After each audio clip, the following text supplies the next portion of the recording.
Good morning, everyone. It is time for Thursday, October 15th.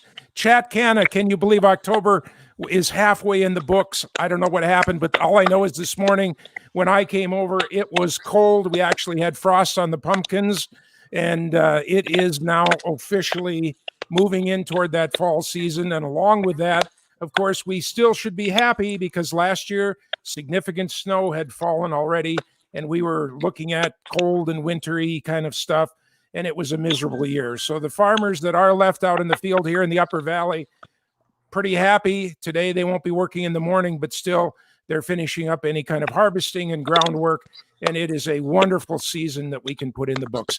Special guest for us today. His name is Dave Ladd. He is the pivot guy for the Minnesota Industrial Hemp Association, along with a couple other things he's going to tell us about. And of course, we get to talk hemp here on Chat Canna, and we are so happy to have him with us. Hi, Dave. Well, thank you, and I'm happy to be here. Again, as I mentioned, our preliminary conversations we've had it's like talking to an old friend. So let's just chat away.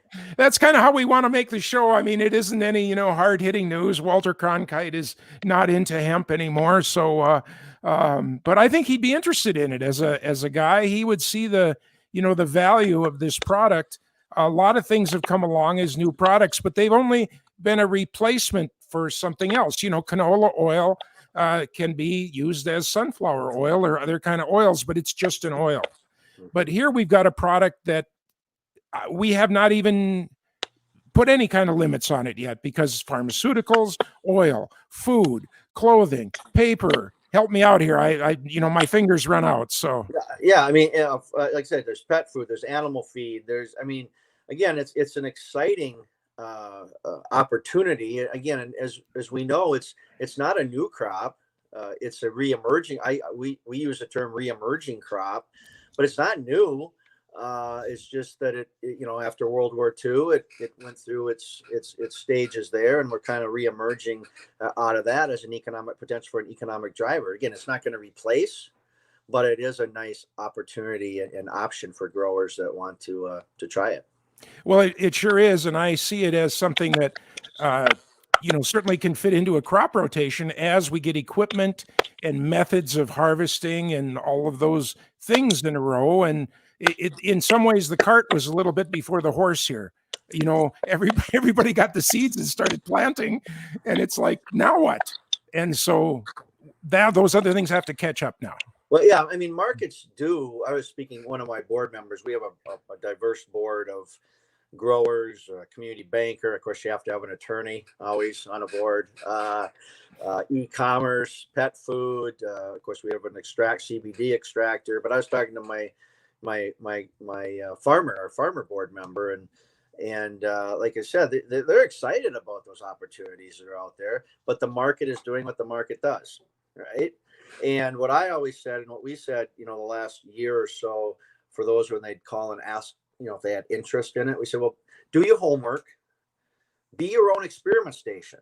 There's a reason in Minnesota we have multiple experiment stations, right, for agriculture, Lamberton, Waseca, wherever, because of different soil, different climates, that sort of thing. So if you can, you do 10 acres or do a test plot or see what works for you. And growing this, and because the market is going to catch up, and the market is, regardless, industrial hemp is not immune to those market forces that the rest of agriculture and the economy face. Let's go back a little bit. How did it start for you? Of course, we all grew up hearing the word hemp and rope and that it was growing wild in Minnesota, and they used it during the war and all these. And then there was the crossing over, of course, with the smoking kind of things and everything. But when did this reemergent, the word hemp, hit you the first time? Well, I'm an old policy guy. I spent 10 years. I worked for a couple of United States senators. So I was finished as a policy advisor, and went to the farm credit system and worked on the lending side and government affairs there. And now I've had my own firm, RDL and Associates, and the Industrial Hemp Association is a spin-off of that. But I've always been a policy guy. So I was always watching the Farm Bill. I saw what happened in 2014, but also before that. and just being around agriculture and the agriculture sector, knowing that there's a lot of interface there. It is transportation, it's finance, it's banking, it is markets, it's all those sorts of things. And so I've always kind of watched it since even before 2014. Then when the 2014 the pilots came about, I said, okay. And then when I saw 2018 coming, when you have the majority leader of the U.S. Senate from Kentucky. Now, when I was at Agribank, we had 15 states, including Kentucky. So I learned a lot about in my time at the Farm Credit System about not just sugar beets, milk, and corn and dairy up here, but also cotton and rice and tobacco in Arkansas and Kentucky and Tennessee. And so I just knew, you could kind of see the writing on the wall. But with that writing on the wall, I also knew there's going to be a lot of challenges as well as opportunities to navigate, especially when you have, of course, a crop which, is still under DEA has some their fingers in it, and the FDA, and so just knowing that there'd be a lot of opportunities too to kind of help growers and the industry grow. And I like a challenge, and I'm intrigued. I'm inquisitive by nature, and so you take an old policy guy who also understands the politics of things and is inquisitive, and that's how we get to be with the Minnesota Industrial Hemp Association. Wonderful. So it became legal, and of course Minnesota started the pilot program, and I think we were just really lucky in the fact that they got the right people in there. Mm-hmm. Sometimes you can see the state regulatory people as opposition, and sometimes you can see them as partners. And at least for us, when we started out, boy, they were partners for us. I mean, we were calling and asking what now, as I look back, were kind of dumb questions and things. And Margaret and the whole team were just there to support us. And it was just a wonderful experience. And I think that's what's helped move in Minnesota, particularly.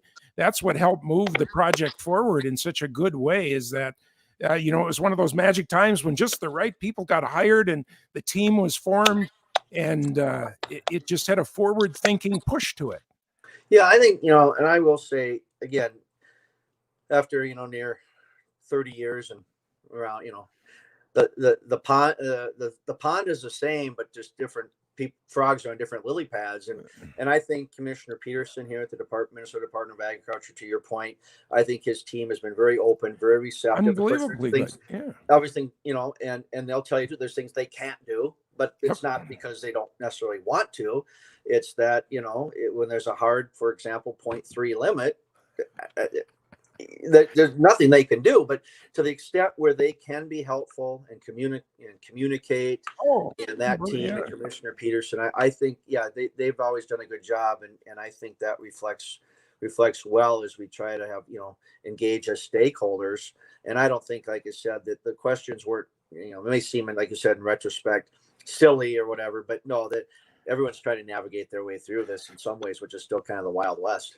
Well, and it was. And I mean, we had no big brother. We had no neighbor to go to. We had, nobody physically to really call on. So the emails were flying between us and St. Paul, and they were flying back, and it was good advice, or call this person or do that. And I think the other thing that we found is that, I think everybody that we talked to, maybe except for one, was very just people in the industry, were pretty open and forthcoming. Other farmers, guys that had done it the 1 year before, they weren't that far ahead of us, but they were willing to, share their experience and say, well, watch out for this, or don't do that, or so we were real lucky, because we already, like, for raising the CBD flower, we had a 6 foot by 4 foot spacing. We just had a lot of things right our first year that caused us to have a wonderful, wonderful crop. This is not my picture, by the way. This is industrial. This is a beautiful field of industrial hemp. I should bring up some of mine, but that's not my picture. So we had it looked like Christmas trees. We had a field of Christmas trees, and they were beautiful. They were just unbelievably great, and of which the CBD that's coming off of them, we still have boxes of it, and of the buds, and it's just really primo stuff. Of course, we had, like lots of farmers, we never did that last step initially of finding a market for it. because, you know, everything on the internet and everything was, well, you just get that liter of crude oil in your hands, and there'll be 10 guys out at the road ready to take it from you with greenback dollars in their hand. Yep. And that, as we know, that wasn't the case. And again, like we said, it's you know, again, going back, I'm originally from Hutchinson, born and raised, and so every town, I still have family there, but I try to say, Hutch Cafe. I go back out to see my family, or I go out to Hutch. We got to go to Hutch Cafe, but even when I worked for the senators and we're working on policy, I'd say, okay, we've given all our perspective. We've given the pluses and the minuses and the who's on what side, who's on our best advice, Senator. But sometimes does it meet the statute of common sense, or does it meet the Hutch Cafe standard? Does it make sense to the guy rolling dice at 7:30 a.m. on the counter at Hutch Cafe? Because that's where those conversations happen that you're talking about. That's exactly right. And farmers will do that. They'll find something. Like I said, we'll talk about equipment, I think you mentioned, or the opportunity for equipment development. Well, what do farmers do? If something's not quite working, they go in their shop and they tinker and find something for at least for their operation that will work. Right? Oh, hey. And so industrial hemp's no different here, where the opportunities lie. So when I was a kid, and we would, I go back, by the way, to co-op and cock shut combines. If you remember the orange things, the combines that were in the field. And I always noticed that even when I was young, is that we would get something new, but within about a year, there was a whole lot of welding that was done on it, little attachments. No, I'm really serious. And I always asked, well, why didn't they make it right the first time? And my dad always said, well, things are different here in the Red River Valley. Whether it was picking up swaths or getting it into the grain tank or whatever, but it seemed that everything that came in was always modified. Now I don't see that near as much now with this new big red and big green that is in our yards now. It seems that I don't know if there's a feedback loop or whatever, but we don't seem to have that at all like we did before. Well, I'll put it this way. I was working with someone I brought on as a government relations to help me with government relations when I was at Farm Credit, and she had interned maybe somewhere, but anyway, it was kind of her first job out of college, and so I'd say to her, your book learning was great. Now let's show you how this, I want to share with you how it works on the ground, right? I mean, that's right. Hey. Book learning was fine. There's nothing wrong with it. However, let me share with you the daily approach. So that's right. No different than the IT department. I have a help desk I run for the co-op telephone company since the 90s. And we'll sometimes get a graduate from a 2-year school or whatever, and they're really smart on the book learning. Yeah. But then we got to teach them how it really works when they're talking to a person with a cable in their hand in their home that hasn't got a clue, if they think you might be able to plug it into the wall, even. And so then we get down to the reality of things. And some people can make that change, and some people should stay in the academic circle and keep reading it out of papers because they don't necessarily have that common sense, So. Well, and that's why I enjoy, again, what I've always done, but again, why we talk about, say, industrial hemp, and why did we, form this association, this organization, it's different every day.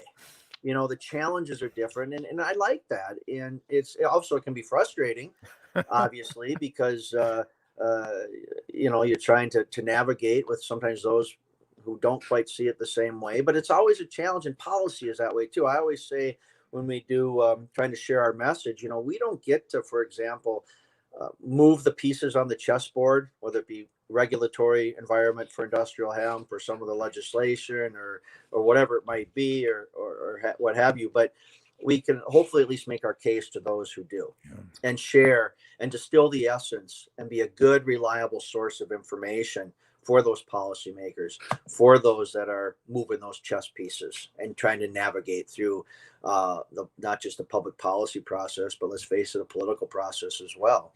Absolutely. So that's kind of how we got into this too. I just like that challenge. And you've mentioned a couple times co-ops, in speaking again, and that may be something worth exploring too. When you talk about processing, market development, down the road, I wouldn't be surprised. Now, again, there's a lot, the devil's in the details always, but maybe there's a co-op model that would work in certain ways. And so, yes. And, those are all out there, and those are all things that you have to look at as opportunities. And then you look at things like e-commerce, liability insurance, crop insurance, pet food, animal feed, again, banking, access to credit, access to capital. I mean, if you look at access to capital and access, you have, again, the Farm Credit System, which has a regulator, and the Farm Credit Administration. You have the commercial banks, who have their regulators. You have the credit unions and their regulatory, and then community banks, which are state chartered, but they have their. So some of that's loosening up. But they're just trying to find their way through too as lenders. And so there's plenty of work to go around. And the irony is ultimately anybody that's got the name bank of one variation or another has one bottom line kind of thing, is that they kind of want to get paid back. They do expect that return, and they expect you to show them that. And in hemp, at least until maybe you're doing some industrial sized fields and in that category. But when you got 2 or 3 or 5 acres that you're doing by hand, it's kind of hard to show them on paper. You might have real confidence about it. Hey, we can turn it into this, and we know that we're selling this much on our website, but that's not too appealing to them. A funny little joke as an aside: all my life I've wanted to have my own airplane. And there are banks that specialize in making airplane loans, right?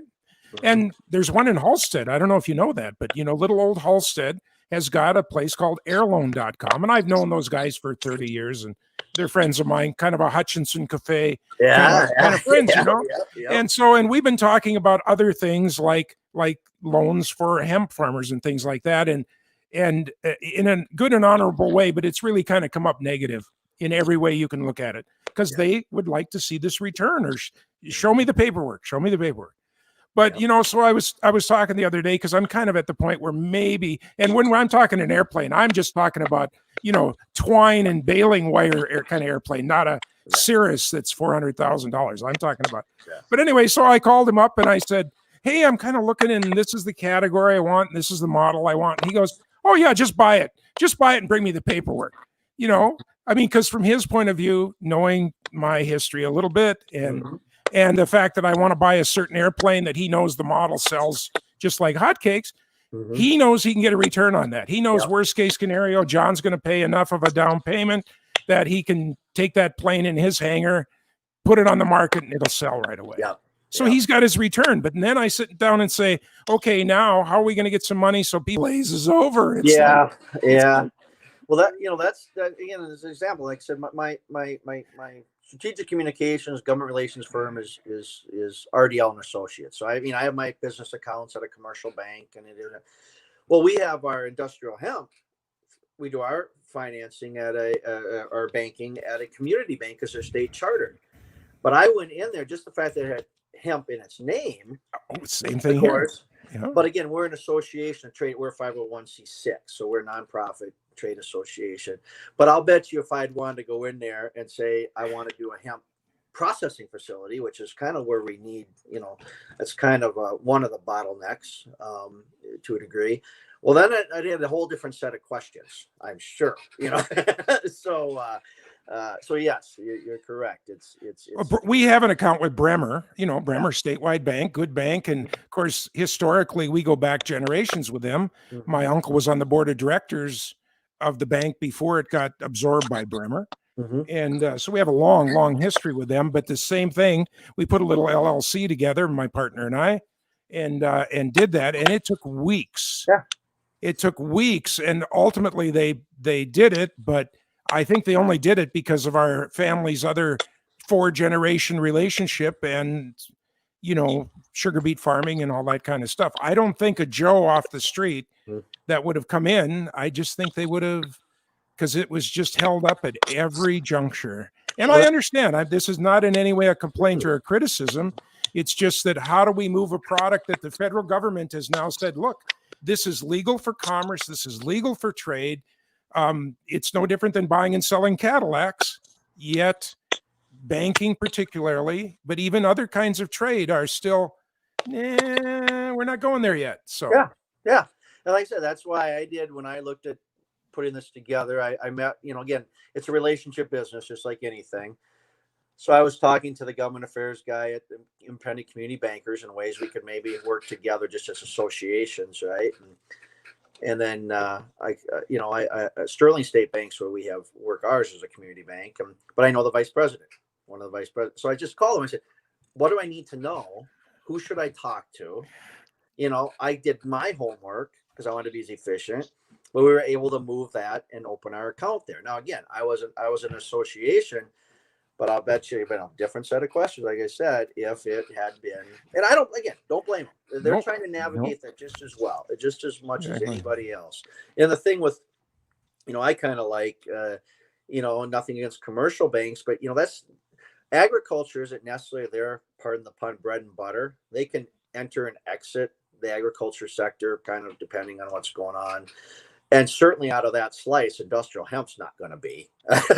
So, and what I've always said is, well, maybe we should have, instead of been the Industrial Hemp Association, we should have the Minnesota Value Added Association, Value Added Hemp Association, or something like that. Or even no hemp, not the hemp in there. You could have had a wide scope of things. Yeah. So, but yeah, so those are the things that make it exciting and challenging at the same time. So, yep. Well, they do, and it's an exciting. I've said that I'm now approaching 70. Matter of fact, I'm hitting it really hard here really soon, and so I'm not, with an average lifespan, I'm not probably going to live to see the big successes in this industry. Even if I get 15 years, because I remember my family was one of the first people to plant sunflowers back in 59 and 60, and it really took more than 15 years before that kind of really became a staple kind of a crop. And I'm sure that that's how it happened with soybeans and rapeseed that became canola oil out in the Dakotas and all of these other crops that have come along in the years. But it's going to be exciting to watch this. My partner is younger, and so he has kids that are out here and help work also. And I'm telling them, you guys don't realize that someday you're going to be able to say, I was out and I planted the first seeds that came into this farm. And we talk about those things because those are things that my dad talked about, sugar beets from 1915. So, we have plaques on the wall where they got an award for having the highest sugar beet tonnage on a field more than 3 acres. And it was 4 tons per acre. That was the award. That was the award back then, so. Well, I always say, even from a policy perspective, but, technology is not static. And that's right. It's even if you look at, say, crop insurance and how do you, should you have a 5-year average, Olympic average, or a 5-year average, or caps and all this stuff we talk about with crop insurance, and but technology changes, exactly. In your average production history. Well, hybrids change, seed varieties change, all that stuff. So you've got to kind of factor in that it's not going to be the same, even maybe 2 or 3 years from now. That's right. Let alone, 10.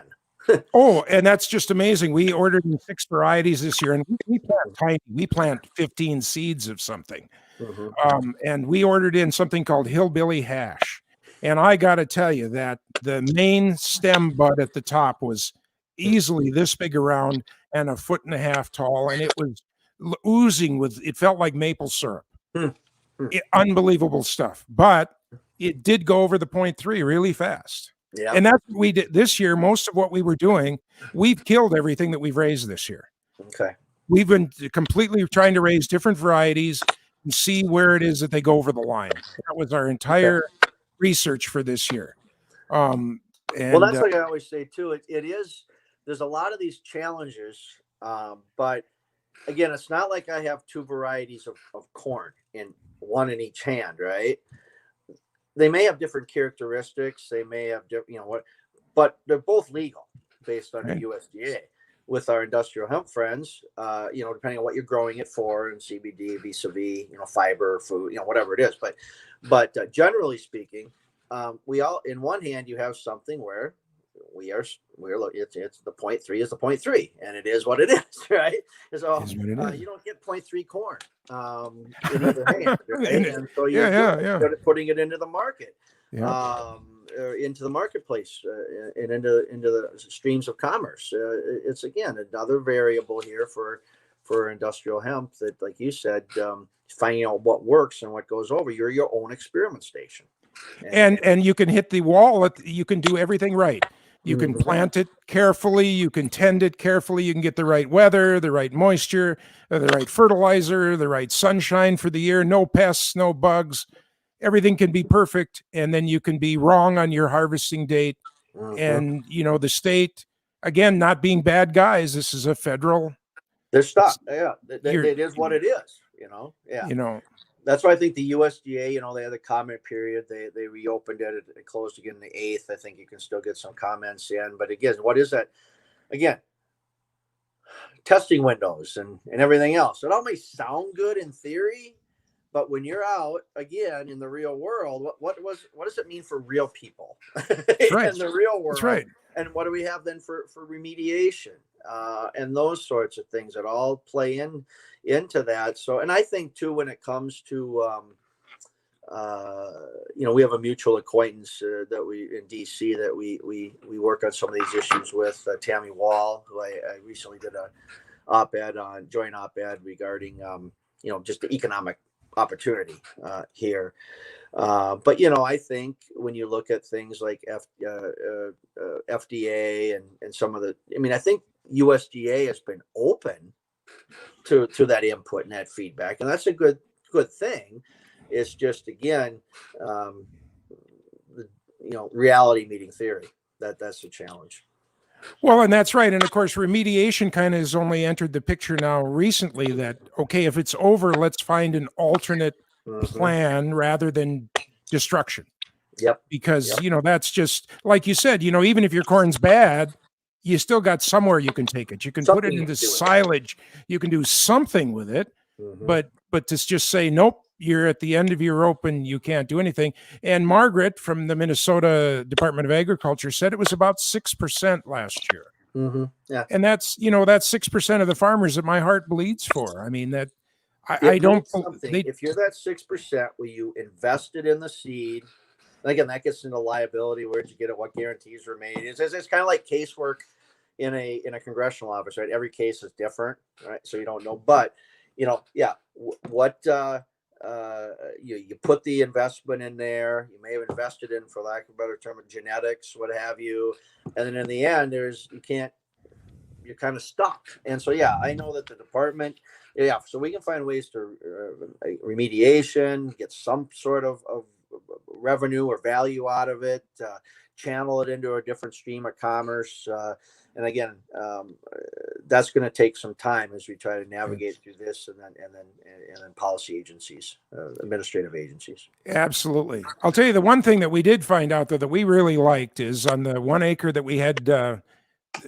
Believe it or not, the building I'm in was 180 degrees turned until 2 weeks ago. It's one of those mobile offices that you see along a construction site, and my son is building a new home, so where this is where the home goes. So now I gotta point my fingers right, but because I would have anyway. But the interesting thing about the hemp plant was that everything that we left in the field in the fall was not gone in the spring, but with the cultivation of the spring was gone. You know how a sunflower stalk will kind of hang around for a couple of years and just be a nasty block of hard, you could hurt somebody with them if you hit them with it.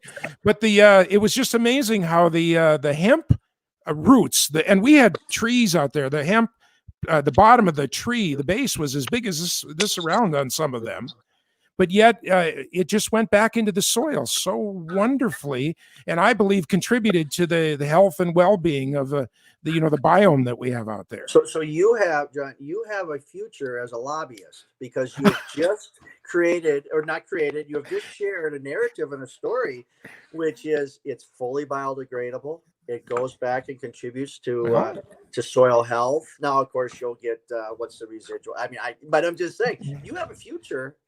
Wow, thank you. Another career as being able to tell policymakers why, hey, this is a great this isn't a Wall Street issue. This is a Main Street issue, right? Okay, well, thank you. But it was I was just amazed at it, because when I looked at that field in the fall and my experience with even sugar beets, those little things that are left in the field will be with us 3 years sometimes, and I just thought, wow, what's it going to be like next year?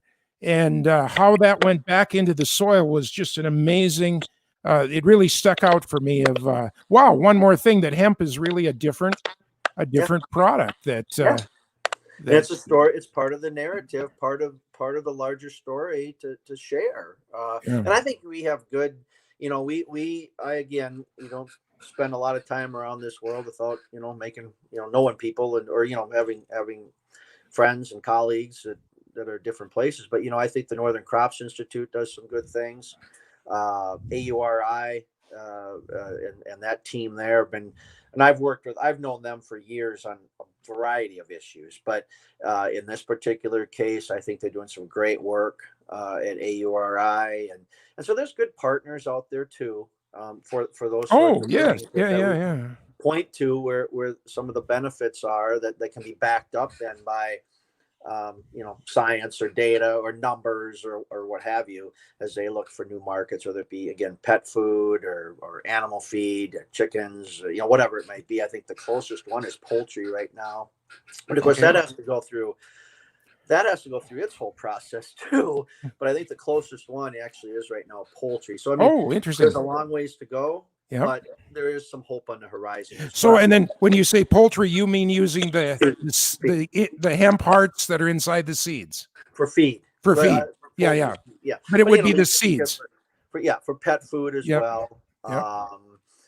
Because that's further down the chain. It has to go through it, and rightfully so, and find all the protocols, all the steps, all the stages, all the. But I mean, and I think that AURI has made this point. They made it recently in a webinar they had yesterday. Is that those things are on the horizon, just at different stages, and then of course you have the hempcrete as well. I mean, again, it's a value added. It's a value added. Opportunities just about. We I don't know if you're old enough to remember dealdrin, the chemical that was put on sugar beets. Boy, it would have been in the 60s. And it was a chemical that came out to spray on sugar beets. It was a pesticide or a fungicide, and really worked well. But in the middle of the season, they found out, and this is why you're talking about your testing here before it can run into the mainstream. They picked it up because it went from the sugar beet into the pulp. It went from the pulp into the feed for cattle. It went from the cattle into the cattle's milk. It went into regular milk. A mother bought it in the grocery store. She drank it, and it went into her nursing milk, so it actually could pass to a baby. Yep. And that all got figured out in the middle of a year where it had actually been applied on sugar beets.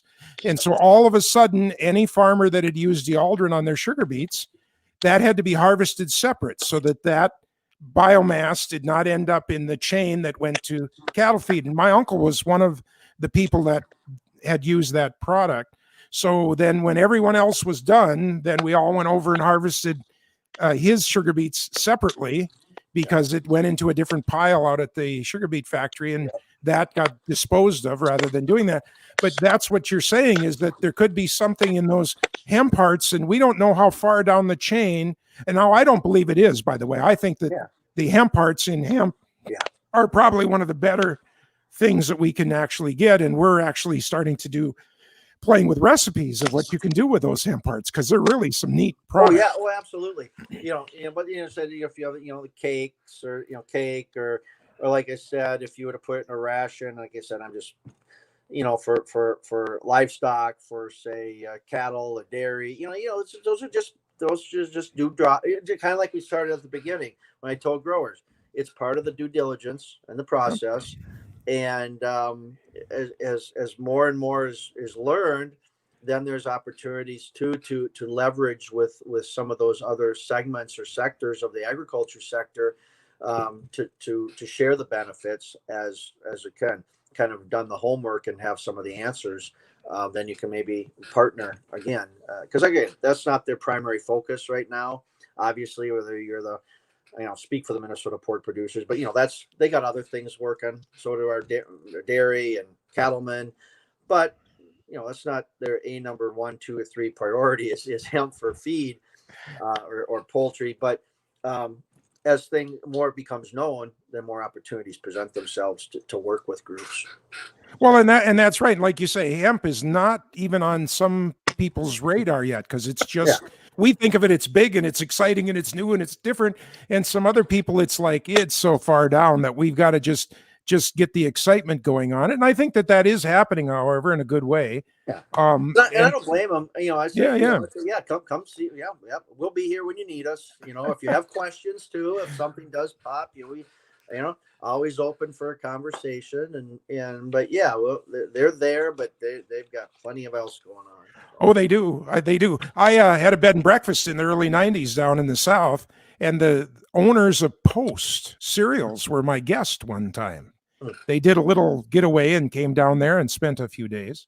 And we talked, of course, knowing that I was raising barley and wheat at the time up in Minnesota. My family was. We had great, discussions about that and how that all worked. But it's like, of course, now that was like 92. So we're talking, I'm sure those people that were old then are way gone from the Post family now. Oh, yeah. But that would be a smaller, grain or cereal company. Obviously, Kellogg's, General Foods, General Mills are so giant.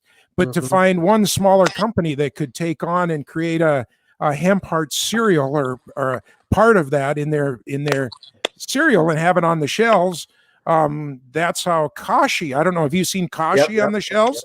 Yep. Well, strange story. When I had a house in San Diego, my pool man was the Kashi pool man's pool man. So he would bring over samples. That's how Kashi started to see what was good. He would give it to his pool man and say, give these to your other clients and get feedback. Yep. And so we were eating Kashi cereal way before it hit the grocery stores. So I still buy it. I don't know why. I don't particularly care for it personally, but isn't it funny how you get loyalties to a product because you got some history with it? I buy Post because they were guests at my bed and breakfast in the 90s.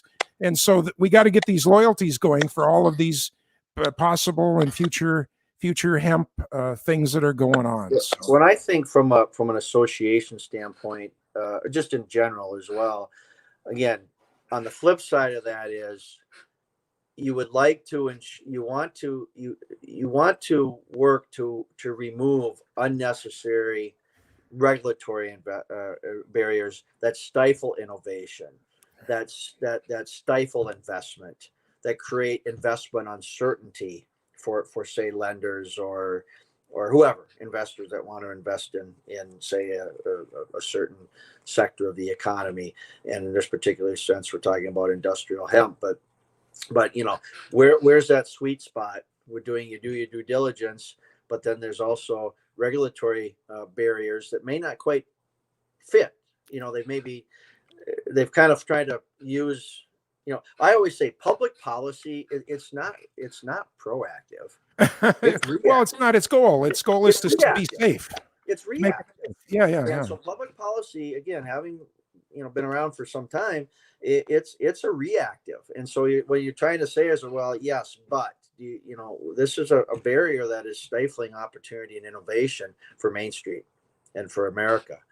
And so that's kind of the area too that we look at is where can we remove some of those regulatory burdens. It's not just say as a trade association, it's stakeholder engagements, it's coalition development, it's education with policymakers and others, but then also on the legislative side potentially, but also on the administrative and regulatory side, where can we remove some of those barriers? Oh yeah.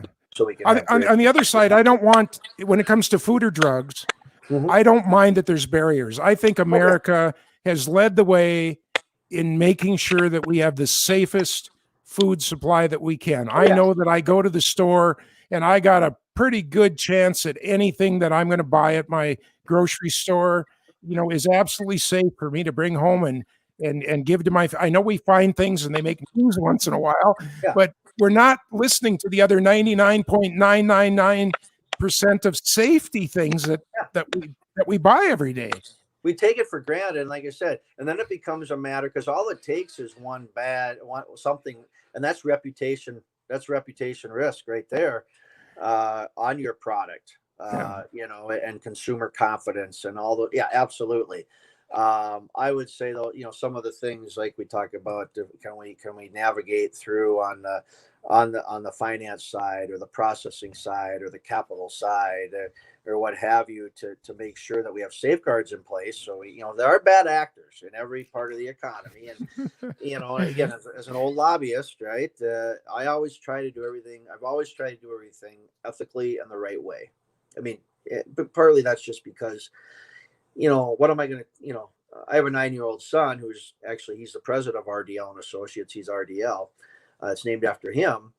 But if I'm going to preach to him, do things the right way every day and be honest and be straightforward and everything else, well, I need to do that in my profession to the degree, ethically, try to do things the right way. But when you get someone who's a bad actor, whether it's the lobbying profession or the ag sector or whatever, it's that 3 to 5% that they start making the laws for and the regs for, when the other 95, we're just trying to do it the right way, man. But it's the reactive quality, where you get swept up and the whole industry can get and that's because our reputation has taken a hit and the confidence has taken a hit. And so you want to put those bad actors, you want them to obviously, be held accountable. Exactly. But you also don't want to stifle the other 95 that try to do it the right way. Absolutely. And that's a good thing, of course, about associations, because you've got the time to dig into things and find out exactly about it, and then share that information with me and others, because I think if there's one thing that's a problem in this modern world, is the shortage of time. Yeah. You can't tend to your crops and tend to your family, and that should have been in the reverse order. Mm-hmm. But and tend to your belief system and make a living and find out about all these other things at the same time. I mean, it's information overload. I mean, so part of the thing we do too is, digital platforms, strategic communications, messaging, but those channels are always on. There's no break. You're like Twitter, for example, or Parler. If you dip your toe in that stream, you see what's happening when the stream is going by, while the toe is in that water, but you pull it out, it's still happening. These channels are it's almost like you almost have to sit back and just let things ruminate and digest it, and have your own perspective, because the channels, there's so much information. And so then it is about being selective about what you are learning or sharing or hearing about, and then doing your own due diligence as well, your own homework. And there's just more and more of it to do every day. Let's just take a minute here. This is your time to do just a little bit of sales pitch. Tell me about the Minnesota Industrial Hemp Association. Who should be a member? How do they get a hold of you? Obviously, everybody can just search now, but let's be a little more direct. And then we'll do some more chatting as we finish out the show here. But let's just take a minute. It's all yours. Yeah, well, and I appreciate that. I mean, the Minnesota Industrial Hemp Association, like I said, we're about a year and a half old-ish. Again, born out of what we've talked about, seeing the policy landscape, seeing the opportunities, knowing agriculture, being around the agriculture sector and the finance sector and the trade sector and transportation, everything else that comes with it. And so that's the association. We've tried to have a broad, longer-term vision because of all these issues that there are opportunities to work on. And so we have a range of, say, for example, memberships. If you're a grower, there's a certain threshold. If you're a producer or a processor, based on sales, we have allied industry memberships. We have, if you want to be a voting member, or you're outstate or in-state. I mean, there's a whole, and that's all on our website at mnindustrialhemp.com. The membership categories are there, and we have a way you can do it electronically, of course, or, I'm kind of old fashioned. I kind of like to, print off and mail in an application, but, sometimes that's what I like to do. But, so we have both options available there, and we're a 501c6. So, we have we can do we do education. We, primarily on the industrial hemp and the ag sector and what that means. Our board is it's a diverse mix because we want to try and capture everybody, as many sectors as we could. So like I said, we have an attorney, we have a CEO of an e-commerce company. We have an extractor. We have, of course, a producer. It's kind of a young, forward-thinking, producer. He's younger. A community banker for compliance issues. We have some strategic counsel. Don't officially serve on the board, but former U.S. congressman and a former county sheriff. So we can kind of help us they can be sounding boards for us on legal issues and that front that we have to have. And of course, then the congressman, of course, the former congressman has his perspectives as well to help us navigate on some of the policy issues.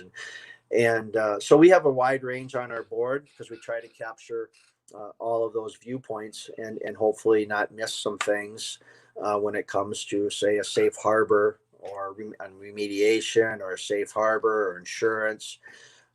We have, again, a pet food person on our CEO on our board. So we've tried to kind of cover the waterfront.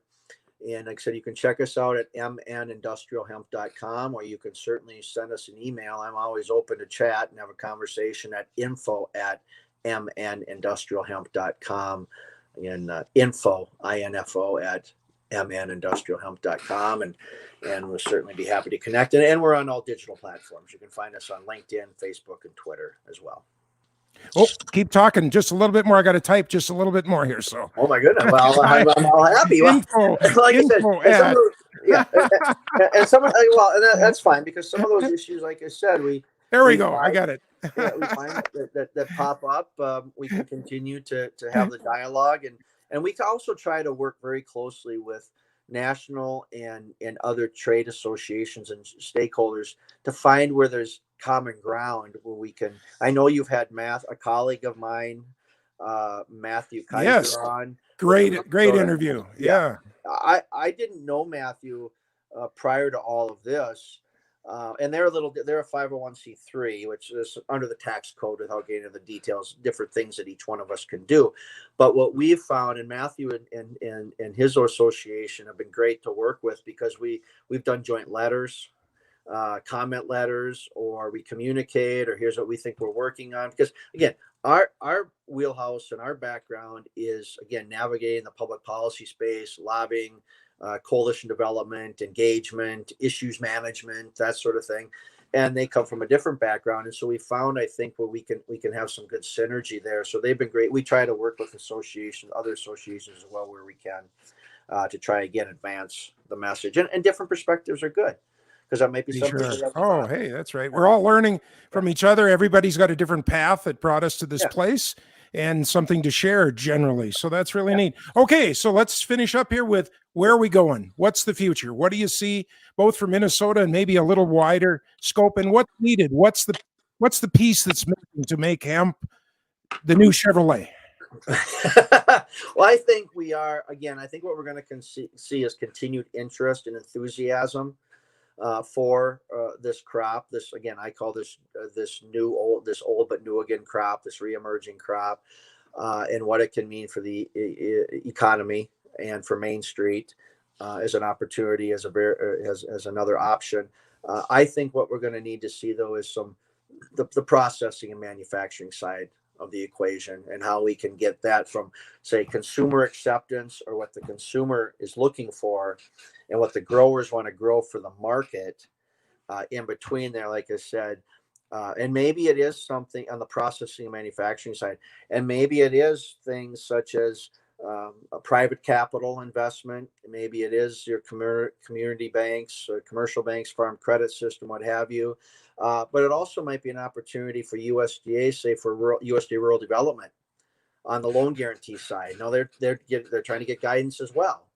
But I think that's kind of the future, is looking for ways to have access to capital, so the producers can have some certainty. And that's enough on that side of the equation. And on the other side is what the consumers are looking for, is that manufacturing and processing capacity. I think that's kind of the nearest term issue we need to kind of work through, so we can have that interface all the way through from seed to consumer, based on no matter what the product is, whether it's food, fiber, whatever it might be. Wonderful. Well, exciting. By the way, do you know, are there any hempcrete buildings that you know of? I know of them out in North Dakota where they're being built, but I don't know of any around the Minnesota area at this time. I'm sure someone is doing it. Oh, and Dave's camera just tripped off there. We'll expect that he's still on with us and hearing us. I'm back. You have me? I hear you, but I don't see you. Well, you can hear me because, and then if I pop back up, then there's not much to see, as we've all figured out over the past hour. But no, I'm not familiar at this point. At this point. We got to get that going. There are some buildings now in North Dakota that have been made of hempcrete. We had a great guest on that showed us the process. And of course, there again, that's really a kind of a hands-on, think of your neighbors coming over and helping you kind of a process. And we got to get that turned into a machine that you can put the elements in on one end and you're taking the buckets of hempcrete out on the other end. And yeah, that's not to say there isn't. I'm just saying, if there is one out there in Minnesota, again, drop us a note, because I'd sure as heck just like to sit down and chat and again, I'm inquisitive by nature. I like to learn. So if I've missed one, let us know. Well, Dave, we lost your picture, but I think we've covered just some incredible ground here today, and I want to thank you so much for being on Chat Canna, our regular show. Folks, of course, can be with us every day, Monday through Thursday, and we hope we have you on again as exciting things come along. Feel free to come and join us on the show and let our listeners know. Anytime, and like I said, I think you guys do a great job and do great work, and I'm honest. I mean, I'm the type of guy. I'm like I said, I'm a football coach also, and my players know that if I say you do something good, you probably did something really good or excellent, because coaches always look for something that to get better, right? Appreciate it. But I honestly do think you've got great content. You're sharing really purpose-driven content and relevant content. And so I'd say, too, I'm happy to talk anytime and keep up the good work. Thank you very much. Well, we'll go for a couple of first downs and maybe we'll get a touchdown one day. So we're going to move that ball down the field when it comes to industrial hemp. So, all right. I'm going to put you down in the green room. Hang on here. We'll say goodbye in a minute. We just want to say goodbye to our guests here. Thank you very much for tuning into this version of Chat Canna. On Monday, we'll, of course, have our Have You Heard, a little quickie, bring you some of the industry news. And Tuesday and Thursday, we have some great guests lined up for you. So make sure that you stay with us. Have yourselves a great weekend. We know we're moving into freezing weather up here in the Northland at night times, but yet still wonderful, wonderful temperatures as we go into this exciting fall season. Have a great day, everybody, and we'll look forward to seeing you all on Monday.